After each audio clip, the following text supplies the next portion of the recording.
दोस्तों, मैं ब्रजेश कुशवाहा आप सभी को लिब्रस के इस ऑनलाइन प्लेटफॉर्म पे बहुत बहुत स्वागत करता हूं। दोस्तों, मैं कामना करता हूं कि आप सभी सुखी रहें, मंगलमय के साक्षी बने और आपको किसी भी प्रकार से दुख का भागी ना बनना पड़े। दोस्तों, इसी मंगलमय कामना के साथ मैं आप सबके बीच बहुत ही खूबसूरत टॉपिक लेके आया हूं, जैसा कि मैंने पहले वीडियो में डिस्कस किया था। दोस्तों, ये एग्जाम के दृष्टिकोण से बहुत ज्यादा इंपॉर्टेंट है। हर एक एग्जामिनेशन में इससे बहुत ज्यादा सवाल पूछा जाता है और बहुत ही अच्छा सवाल पूछा जाता है। तो इस टॉपिक को आप अवश्य देखिएगा शुरू से लेके अंत तक। मैं इसे बहुत जीरो लेवल से बताने वाला हूं, बिल्कुल शून्य से। तो आइए समझा जाए इसे एकदम बेसिक से। क्या है टॉपिक का नाम है, जैसे कि मैं पहले वीडियो में बता चुका हूं, त्रिभुज।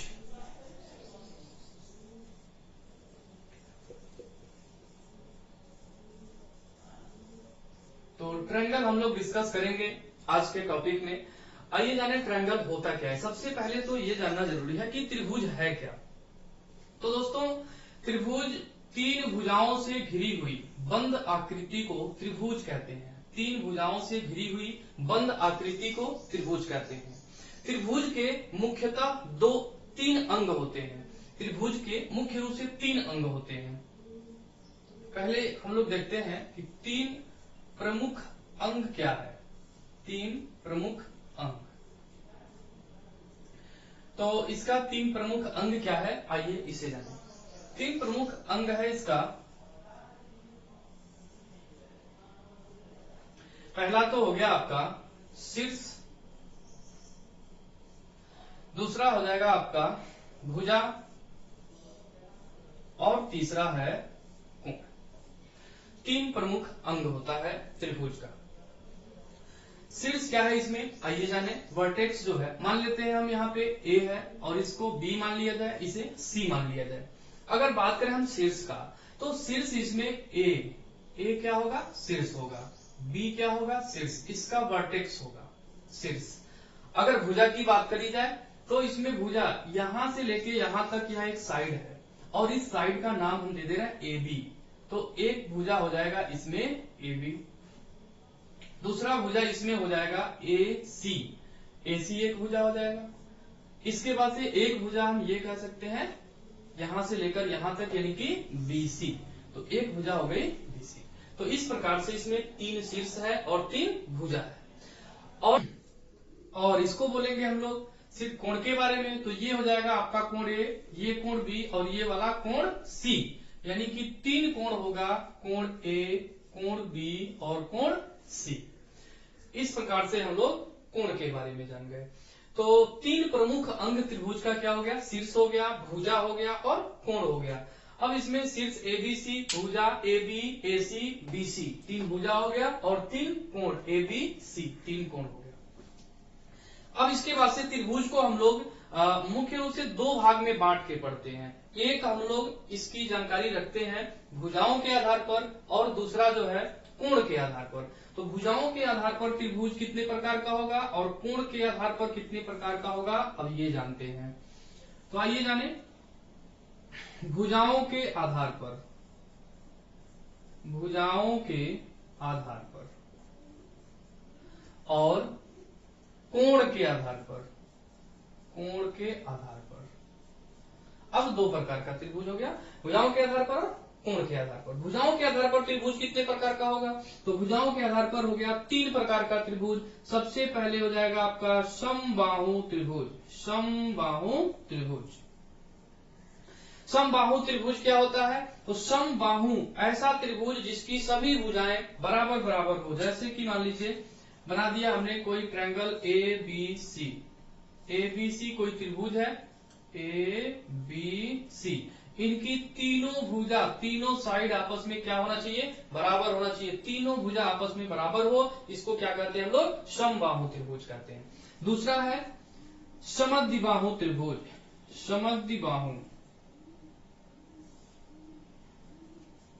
समद्विबाहु त्रिभुज, समद्विबाहु त्रिभुज क्या है, तो ऐसा त्रिभुज जिसकी केवल दो भुजा बराबर हो।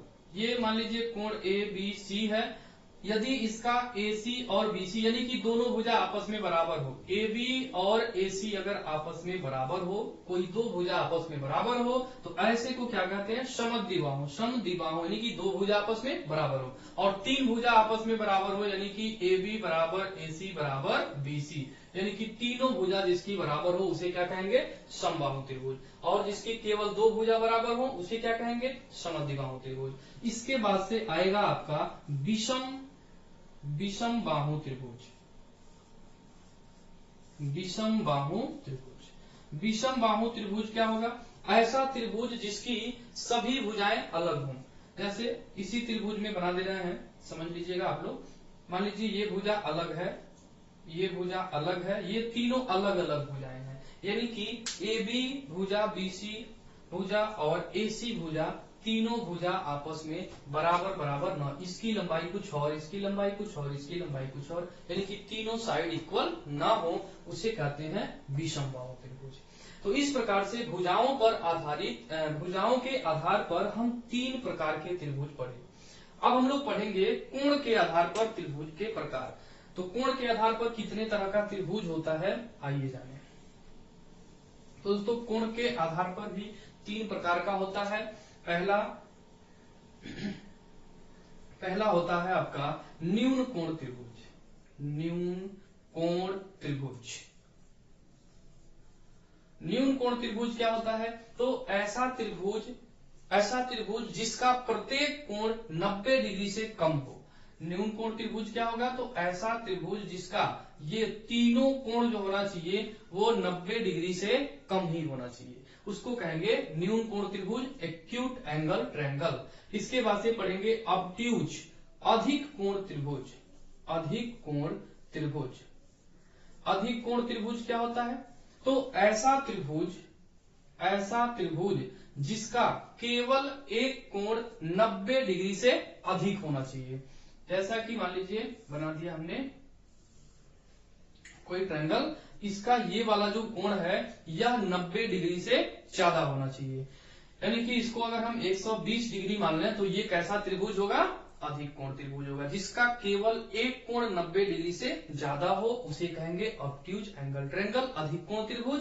और जिसका तीनों कोण 90 डिग्री से कम होगा उसको हम लोग कहेंगे न्यून कोण त्रिभुज। नेक्स्ट है समकोण त्रिभुज, राइट एंगल ट्रायंगल। समकोण त्रिभुज। समकोण त्रिभुज क्या है? तो ऐसा त्रिभुज जिसका केवल एक कोण 90 डिग्री के बराबर हो। जिसका एक कोण 90 डिग्री के बराबर हो उसको हम बोलते हैं समकोण त्रिभुज। तो समकोण त्रिभुज सब लोग समझ गए। ऐसा त्रिभुज, एक बार फिर से रिपीट कर देते हैं, न्यून कोण त्रिभुज, ऐसा त्रिभुज जिसका तीनों भुजा 90 डिग्री से कम हो। अधिक कोण त्रिभुज, ऐसा त्रिभुज जिसकी एक भुजा 90 डिग्री से अधिक हो। और समकोण त्रिभुज जिसका एक कोण 90 डिग्री के बराबर हो उसे कहेंगे समकोण त्रिभुज। और अधिक कोण, एक कोण 90 डिग्री से अधिक हो। अब इसके बाद से हम लोग पढ़ेंगे कि इस त्रिभुज की मुख्य विशेषताएं, कुछ विशेषताएं होती हैं त्रिभुज बनने के, कुछ कंडीशन होते हैं। अब एक एक करके इन सारी विशेषताओं को चर्चा करेंगे। तो इसमें मुख्य रूप से पहली विशेषता होगी कोण के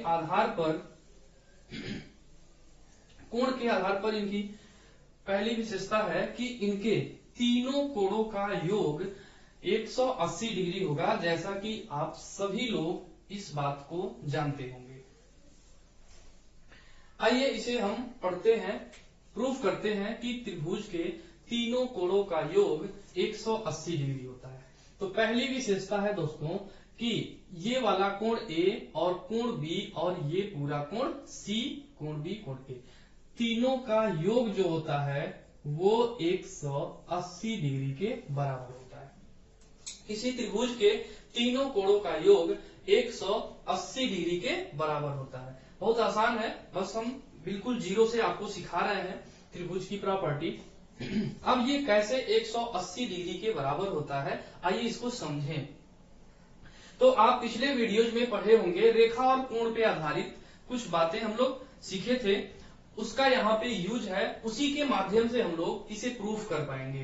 बिल्कुल ज्योमेट्री के माध्यम से प्रूफ करते हैं हम लोग। यह वर्टेक्स है, शीर्ष ए है। इस शीर्ष ए से हम एक रेखा खींचते हैं ऐसे, जो बीसी के समांतर होगी। हालांकि प्रूफ करने के लिए कई सारे तरीके हैं, लेकिन ये बहुत आसान है, जिसे आप आसानी से समझ सकते हैं। हम बीसी के पैरेलल एक रेखा खींच दिए, बीसी के समांतर। अब यह बीसी के समांतर रेखा, इसको यह एक तिर्यक रेखा काट रही है। जो रेखा है बीसी के समांतर, जो हमने लाइन ड्रॉ की है, उसको यह एक तिर्यक रेखा काट रही है। जब तिर्यक रेखा काटती है तो इधर वाला जो कोण है, ये कोण क्या डी है, ये भी यहाँ भी लिख सकते हैं, कोण डी है। यह इस वाले कोण के बराबर होता है। किस कोण से? एकांतर कोण से। अगर आपको याद होगा तो पिछले वीडियो में बताए थे। उसी प्रकार से ये दोनों रेखा समांतर है और उसको तिर्यक रेखा काट रही है, तो इधर वाला कोण अगर सी है तो इधर वाला कोण भी क्या होगा? सी होगा। क्योंकि ये थोड़ा सा मैं यहाँ पे डिस्कस कर दे रहा हूँ, आपको दिमाग में आपके दिमाग में सेट हो जाएगा। तिर्यक रेखा काट रही है तो हम बताए थे कि इधर वाला कोण इधर वाले कोण के बराबर होता है। वही रूल है, इधर वाला कोण इधर वाले कोण के बराबर। अब इसके बाद जो लाइन हमने ड्रा की थी, यह एक सीधी रेखा है और एक सीधी रेखा पर यहां से यहां तक कितना डिग्री कोण बनता है? इसके एक सरफेस पे 180 डिग्री का कोण बनता है। तो कोण ए, कोण बी, कोण सी, अगर हम तीनों कोण जोड़ेंगे तो 180 डिग्री के बराबर, क्योंकि एक सीधी रेखा पर 180 डिग्री का कोण बनता है। तो कोण ए प्लस बी प्लस सी यहाँ पे जोड़ेंगे तो कितना होगा? 180 डिग्री के बराबर। ये प्रूफ हो गया कि किसी त्रिभुज के तीनों कोणों का योग 180 डिग्री होता है। दूसरी बात है इसमें कि किसी त्रिभुज के एक बाह्य कोण का मान इसके दो अभिमुख अंतः कोण के योगफल के बराबर होता है। किसी भी त्रिभुज के एक बाह्य कोण का मान, समझिएगा ध्यान से, कोई त्रिभुज है, किसी एक दूसरा त्रिभुज ले लेते हैं। यहां पे एक त्रिभुज, इसको मिटाते हैं। बहुत ही इंपॉर्टेंट है और इसको आप अच्छे से समझते रहें, थोड़ा सा धैर्य बनाए रखें, समझते जाएं। हम लोगों का जो प्रयास है उसको विफल ना होने दें, घर पे बैठ के पढ़ें और इसका भरपूर लाभ उठाते रहें। जैसे कोई ट्रायंगल ले लिया हमने ABC, एक त्रिभुज बनाते हैं ABC। ABC एक त्रिभुज है।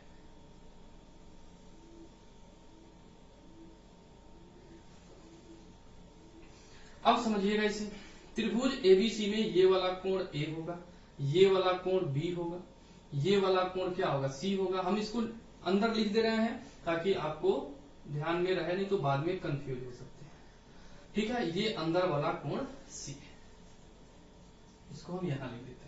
अगर हम BC, यह BC रेखा है, अगर हम BC रेखा को आगे बढ़ा दें, ऐसे आगे बढ़ा देते हैं, तो यहाँ पे एक कोण बनेगा जिसका नाम होगा बाह्य कोण, जिसे हम लोग बोलते हैं बाह्य कोण। बाह्य कोण एक्सटीरियर एंगल, बाह्य कोण, जिसको हम बाह्य कोण, एक्सटीरियर एंगल। ठीक, और इस अंदर वाले को हम बोलते हैं अंतः कोण बोलते हैं, इसको हम अंतः कोण बोलते हैं, अंतः कोण, इंटीरियर एंगल बोलते हैं। अब देखिए, BC को हमने आगे बढ़ाया तो यह एक सीधी रेखा है, यह एक सीधी रेखा है, और एक सीधी रेखा पर ये जो है इंटीरियर एंगल है, यानी कि यहां से लेकर यहां तक, यहां से यहां तक अंतः कोण और यहां से यहां लेकर बाह्य कोण। अगर हम यहां से यहां तक यह पूरा जोड़ दें तो यह 180 होगा, यानी कि एक अंतः और एक बाह्य कोण का योग क्या हो जाएगा? 180 डिग्री के बराबर। तो एक अंतः और उसके बाह्य कोण का योग करते हैं, यानी कि एक इंटीरियर, यानी कि ये कोण C क्या है? इंटीरियर है, और एक एक्सटीरियर एंगल का जो सम होगा वह 180 डिग्री के बराबर, क्योंकि ये क्या है? सरल रेखा पर है, सीधी रेखा पर है। अब समझिए, अब यहां से हम क्या करते हैं,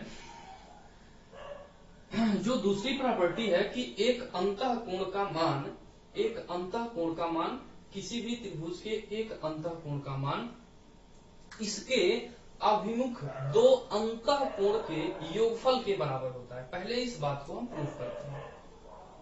तो आइए जाने, यहाँ पे हम इसको बना देते हैं एक और त्रिभुज कि पहले इसको हम प्रूफ कर दें। चलिए अब यहां से हम बनाते हैं कि इंटीरियर एंगल यहाँ पे हमने क्या माना था, C, इसको C मान लिया था। और ये जो है एक्सटीरियर ऐसे ही लिख देते हैं, इतना बराबर 180 है। क्या हम 180 डिग्री के जगह पे, सॉरी यहाँ पे C था, कोण A प्लस कोण B प्लस कोण C लिखा जा सकता है? बिल्कुल लिख सकते हैं। तो हम 180 के जगह पे कोण A प्लस कोण B प्लस कोण C लिख देते हैं। कोण A प्लस कोण B प्लस कोण C लिख देते हैं। अब देखिए कोण C से कोण C कैंसिल आउट हो गया। फिर एक बार समझ लीजिए, यहां से यह एक सीधी रेखा है, सीधी रेखा पर यहां से लेकर यहां तक जो कोण होगा 180 डिग्री होगा, यानी कि एक अंतःकोण और एक बाह्य कोण का जो योग होगा वो 180 डिग्री। अंतःकोण हमने यहाँ पे C मान रखा है, C है, तो अंतःकोण की जगह C रख दिया। एक्सटीरियर एंगल बाह्य कोण निकालना है और 180 डिग्री के बराबर हमने लिख दिया A plus B plus C। अब यहाँ C कैंसिल आउट हो गया, यानी कि एक्सटीरियर एंगल की वैल्यू कोण A प्लस कोण B के योगफल के बराबर आ गया। कोण A प्लस कोण B के योगफल के बराबर। तो हम ये कह सकते हैं कि किसी भी त्रिभुज के एक बाह्य कोण का मान इसके दो अभिमुख अंतःकोण के योगफल के बराबर होता है। यहाँ हम फिगर बना देते हैं, आप साफ साफ देख सकेंगे कि किसी भी त्रिभुज के एक अंतःकोण का मान, यह A है, B है, ये C है। तो किसी भी त्रिभुज के, ये दूसरी प्रॉपर्टी है, किसी भी त्रिभुज के एक अंतःकोण का मान इसके किसी भी त्रिभुज के एक बाह्य कोण का मान इसके दो अंतःकोण के योगफल के बराबर। यानी कि यहाँ पे हमने जो बाह्य कोण बनाया है, जो बाह्य कोण का मान एक्सटीरियर की वैल्यू आया, वह कोण A प्लस कोण B के बराबर आया। उसी तरह से अगर हम यहाँ पे AB भुजा को आगे बढ़ाते हैं, B को यहाँ लिख दिया जाए, तो यहां से यहां तक जो कोण बनेगा वह कोण A और कोण C के योगफल के बराबर होगा। कोण A प्लस कोण C के बराबर होगा। उसी प्रकार से अगर हम इसको आगे बढ़ा देते हैं CA को, तो यहाँ जो बाह्य कोण बनेगा वह कोण B और कोण C के योगफल के बराबर होगा। कोण B प्लस कोण C के बराबर होगा। तो इस प्रकार से आपने ये सीखा कि किसी भी त्रिभुज का एक बाह्य कोण का मान उसके अंतः अभिमुख कोण के योगफल के बराबर होता है। अब इसके बाद से ये हो गई दूसरी प्रॉपर्टी। तीसरा प्रॉपर्टी ये है, तीसरी विशेषता इसकी ये है कि किसी भी त्रिभुज के तीनों बाह्य कोणों का योग 360 डिग्री होता है। अब देखिए किसी त्रिभुज के, इसको आप चाहे तो नोट कर सकते हैं, बहुत इजी है, या समझ लीजिए ऐसे ही कि भूलेगा ही नहीं, अच्छे से समझ लेंगे तो। किसी त्रिभुज के तीनों बाह्य कोणों का योग 360 डिग्री। त्रिभुज के तीनों बाह्य कोण या बाह्य कोणों का योग 360 डिग्री होता है। 360 डिग्री होता है। अब देखिए कैसे होगा, आइए जाने। तो इसकी तीसरी विशेषता, अब देखिए तीनों, किसी भी त्रिभुज के तीन ही बाह्य कोण हो सकते हैं, ठीक है, किसी भी त्रिभुज में हम कोई तीन ही बाह्य कोण ले सकते हैं।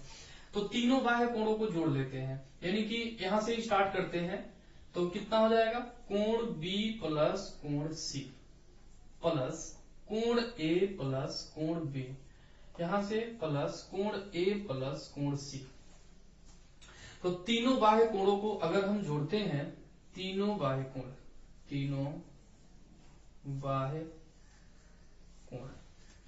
का योग, तो A और A यहां भी है, यहां भी है, कितना हो जाएगा, 2 कोण A, कोण B यहां है, कोण B यहां भी है, 2 कोण B, कोण C यहां है, कोण C यहां है, तो 2 कोण C। अब इसमें से अगर हम दो कॉमन कर लें तो हो जाएगा कोण A प्लस कोण बी प्लस कोण सी। अब कोण ए प्लस बी प्लस सी की वैल्यू क्या होता है, तो कोण ए प्लस बी प्लस सी की वैल्यू 180 डिग्री होता है। इसके जगह पे हम 180 डिग्री रख देंगे और इंटू 2 कर देंगे, तो ये कितना हो जाएगा 360 डिग्री के बराबर हो गया। तो हम ये कह सकते हैं दोस्तों, किसी भी त्रिभुज के तीनों बाह्य कोणों का योग कितना होता है, 360 डिग्री होता है, जैसा कि आपने देखा। अब इस पे सवाल पूछ देता है कि किसी भी त्रिभुज के तीनों बाह्य कोणों का योग निम्न में से होगा, और ऐसे 4 ऑप्शन दे दिया रहता है। सीटेट में पूछा हुआ सवाल है, तो पूछ देगा कि निम्नलिखित में से किसी त्रिभुज के एक बाह्य कोणों का योग निम्न में से होगा। तो दिया रहेगा ऑप्शन 2 समकोण के बराबर, 3 समकोण के बराबर, 4 समकोण के बराबर, 5 समकोण के बराबर। तो आप आसानी से उत्तर कर सकते हैं कि एक समकोण बराबर 90 डिग्री, तो 360 डिग्री में कितने 4 समकोण हो जाएंगे, यानी कि किसी त्रिभुज के तीनों बाह्य कोणों का योग 4 समकोण के बराबर अर्थात 360 डिग्री होता है। ठीक है दोस्तों। अब इसके बाद हम लोग नेक्स्ट इसकी प्रॉपर्टी पढ़ेंगे। चौथी प्रॉपर्टी क्या है, इनके भुजाओं के आधार पे कुछ बातें हैं, आइए इनको जाने कि किसी भी त्रिभुज के, कोई भी त्रिभुज ले लेते हैं ए बी सी,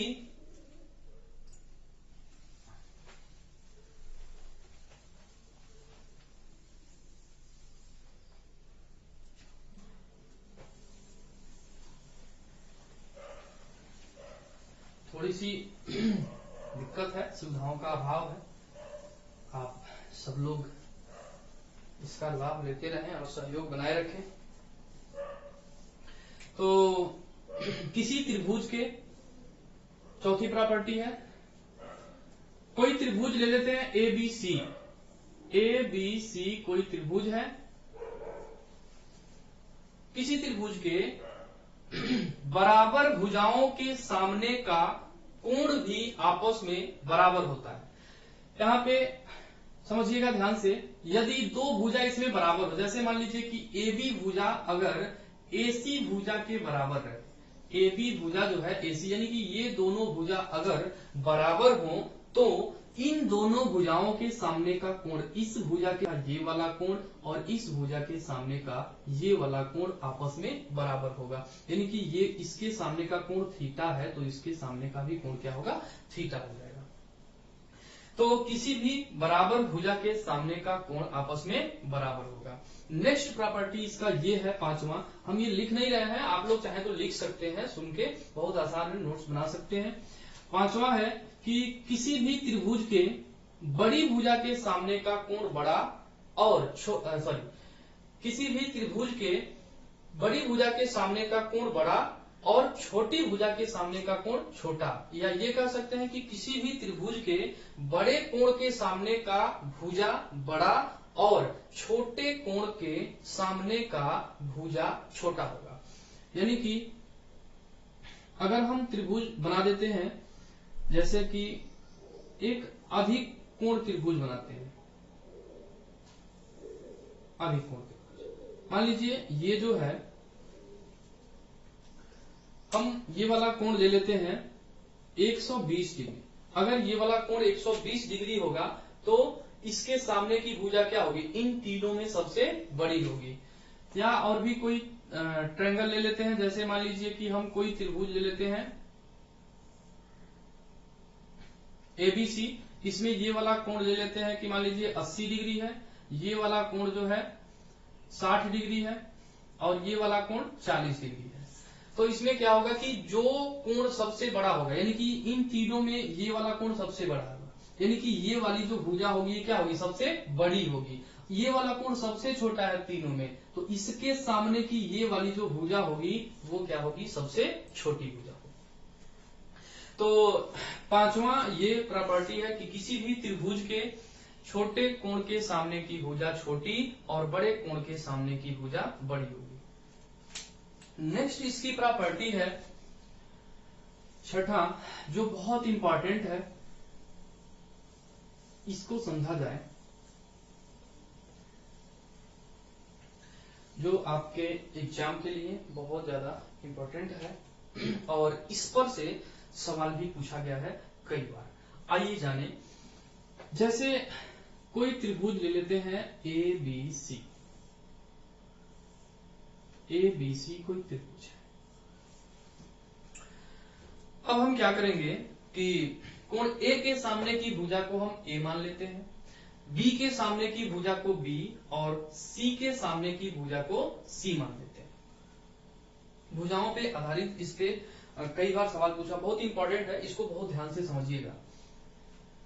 छठा इसका प्रॉपर्टी ए है कि किसी भी दो भुजाओं का, कोई भी दो भुजाओं का योग सदैव तीसरी भुजा से बड़ा होगा। यानी कि अगर हम भुजा ए और भुजा सी को ऐड करें तो यह बड़ा होगा भुजा बी से। पहली बात इसमें है, अगर हम सी और बी को जोड़ देते हैं, भुजा बी और भुजा सी को जोड़ दें तो ये बड़ा होगा किससे? तो ये बड़ा हो जाएगा भुजा ए से।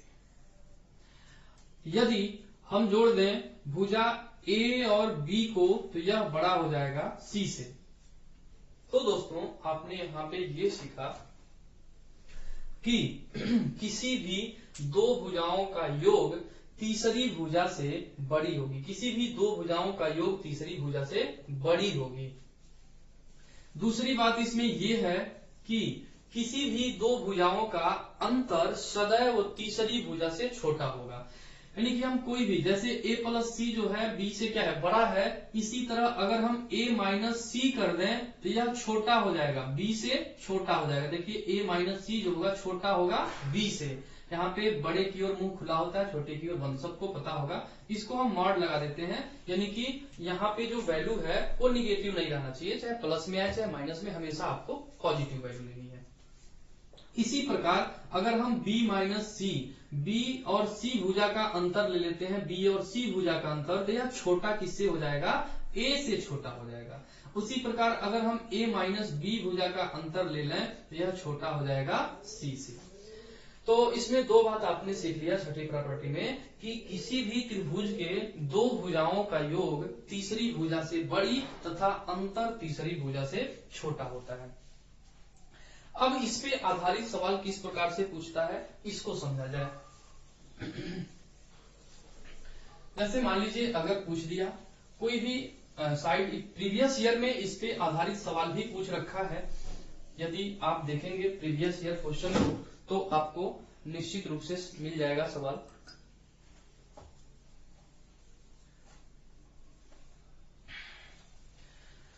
जैसे कि दे दिया कोई भुजा, कह देगा कि निम्नलिखित में से कौन सी त्रिभुज की भुजाएं संभव नहीं है, या कौन सी भुजा संभव है, या किससे हम त्रिभुज बना सकते हैं। ऐसे चार ऑप्शन दे देगा और तीन तीन भुजा दे देगा और पूछ लेगा आपसे कि कौन सी भुजा संभव है। तो आइए जाने, जैसे मान लीजिए दे दिया कि किसी त्रिभुज की भुजा दे दिया आपको 12, 8 और 10 दे दिया।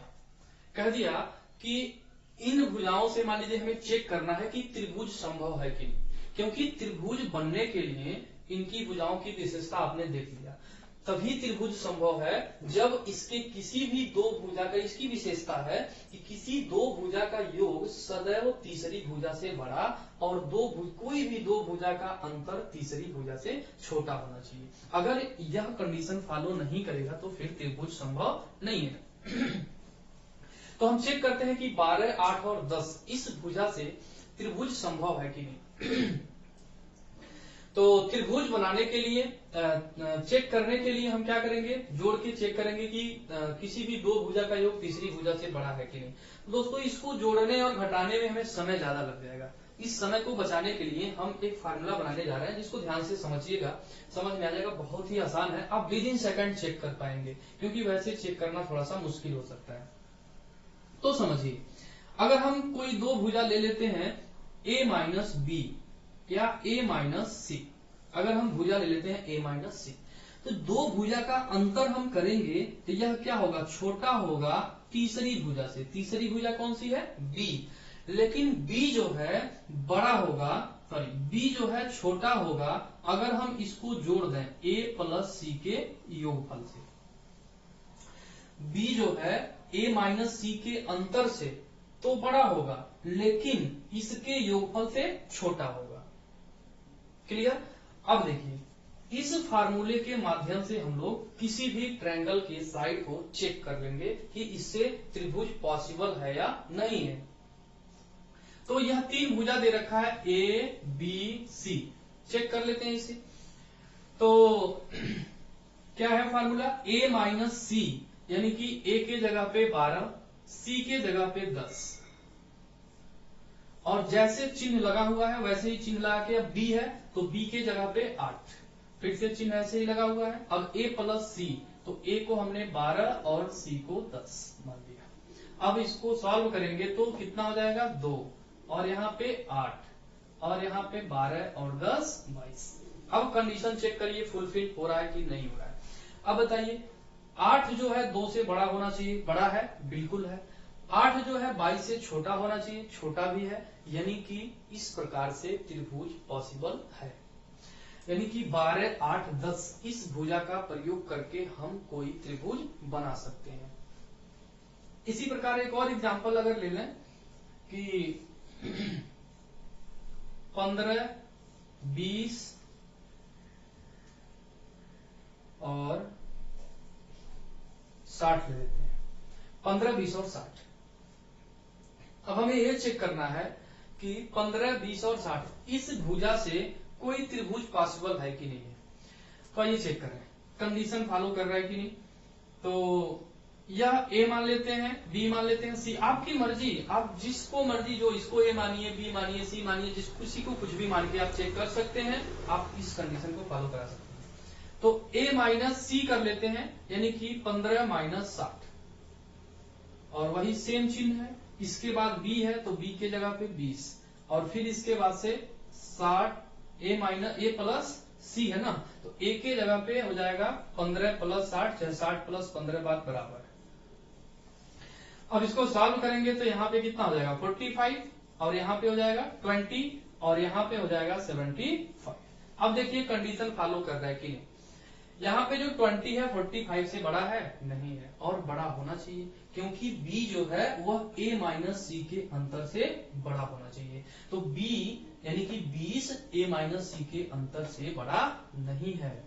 ठीक है, इस प्रकार से हम इस भुजा का प्रयोग करके कोई ट्रायंगल नहीं बना सकते, यानी कि इससे त्रिभुज पॉसिबल नहीं है।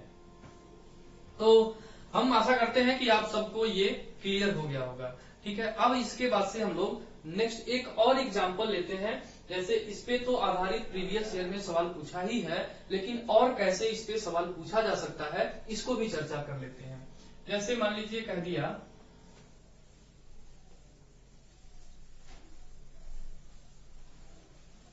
कि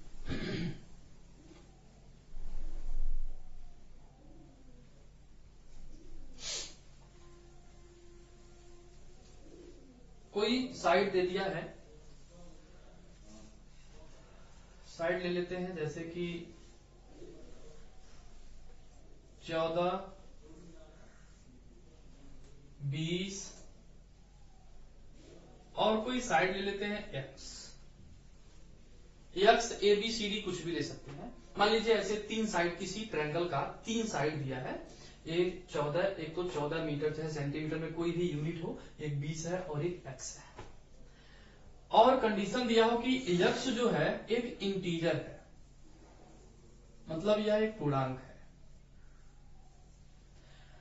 और इसका मैक्सिमम वैल्यू क्या होगा, मैक्सिमम वैल्यू पूछ दिया, और इसका मिनिमम वैल्यू पूछ दिया, और पूछ दिया इसका पॉसिबल वैल्यू क्या होगा, कि कितने मान संभव है। ठीक है, कह दिया कि ऐसे यक्ष के कितने मान संभव हैं जिससे कि कोई त्रिभुज बनाया जा सकता है, इस तरह से पूछ दिया सवाल। तो आइए इसको समझें कि x के जगह पे कौन कौन सी वैल्यू हो सकती है। तो सबसे पहले हम लोग चर्चा करेंगे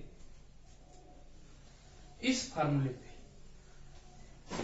जो अभी हम लोग चर्चा किए हैं इस फार्मूले का, इसी फार्मूले के यूज से हमें चेक करना है। अब देखिए यहाँ पे जो b की वैल्यू होगी वह a माइनस सी से बड़ा होगा और a प्लस सी से छोटा होगा।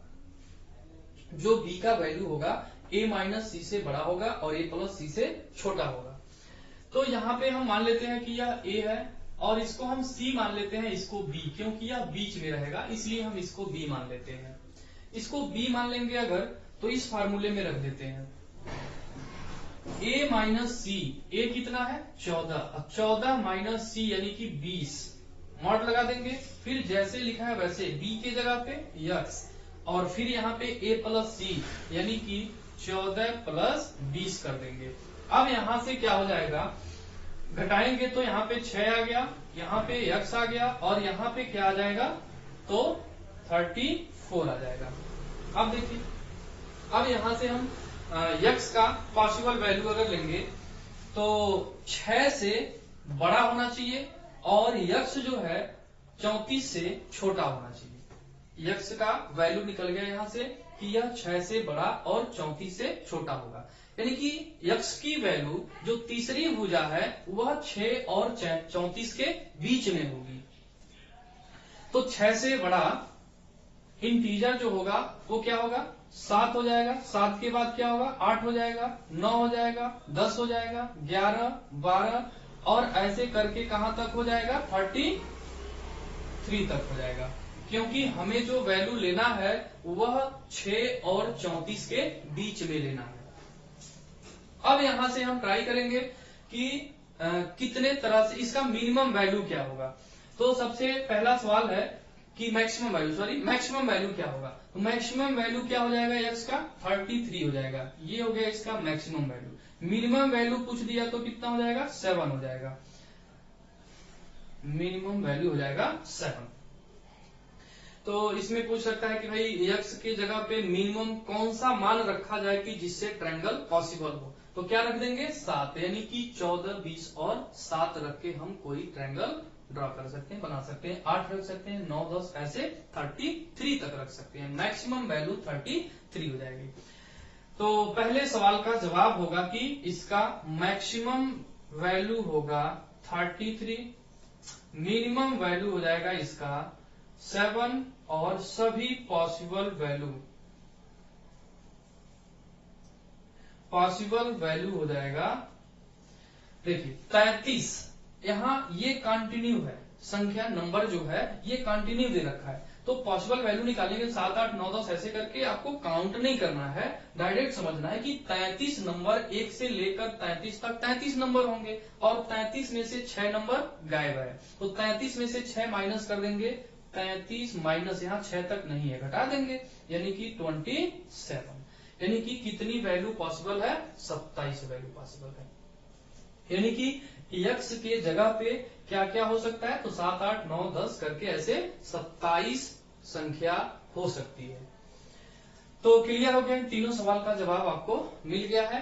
अब इसके बाद एक क्वेश्चन और कर लेते हैं, एक एग्जांपल और समझ लेते हैं कैसे कैसे पूछा हुआ है। इसी पर से एक एग्जांपल और हो जाए, जिनको अभी भी नहीं समझ में आया होगा उन्हें बिल्कुल क्लियर हो जाएगा।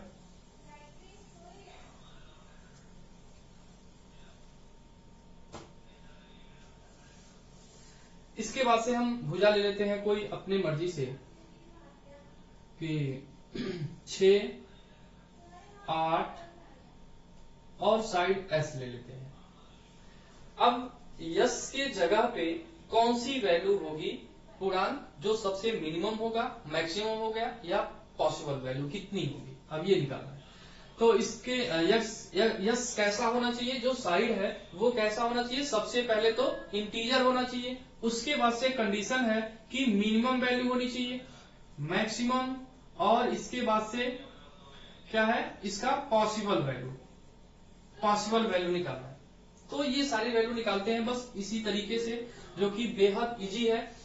तो यह a मान लिया जाए, इसको b, इसको c मान लेते हैं। तो क्या करेंगे, सबसे पहले a माइनस सी यानी कि 6 माइनस 8 करेंगे, फिर इसके बाद से ये छोटा होगा किससे, बी से, और बी के जगह पे क्या होगा, एस होगा, और यह छोटा होगा इनके योगफल से यानी कि a प्लस सी के, यानी कि 6 प्लस 8 से क्या होगा, छोटा होगा।